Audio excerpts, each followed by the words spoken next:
Just as there was an increase in military activity on the front line in Ukraine, there was a significant increase in the diplomacy on Thursday, and none of it positive.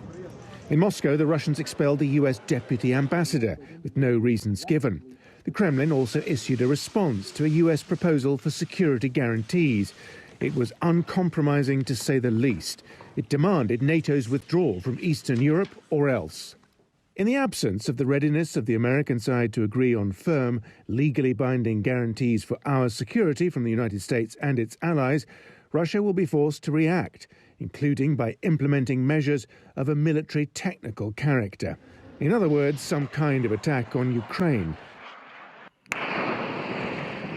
In Washington, President Joe Biden said he thinks it's just days away. How high is the threat of a Russian invasion right now?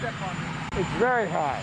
Why? It's very high because they have not moved any of their troops out. They've moved more troops in, number one. Number two, we have reason to believe that they are engaged in a false flag operation. They have an excuse to go in. Every indication we have is they're prepared to go into Ukraine.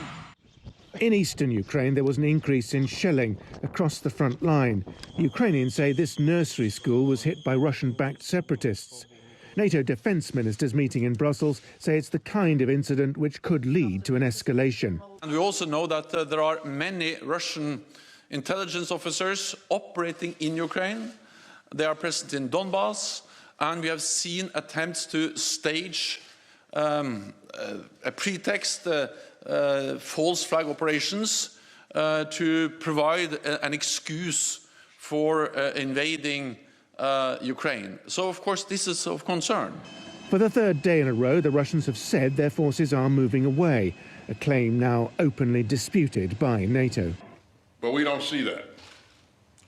Quite the contrary, we see them add to the more than 150,000 troops that they already have arrayed along that border, even in the last couple of days. We see some of those troops inch closer to that border. We see them fly in more combat and support aircraft. We see them sharpen their readiness in the Black Sea. We even see them stocking up their blood supplies. Moscow says it's still willing to pursue a diplomatic solution and has no intention of attacking Ukraine.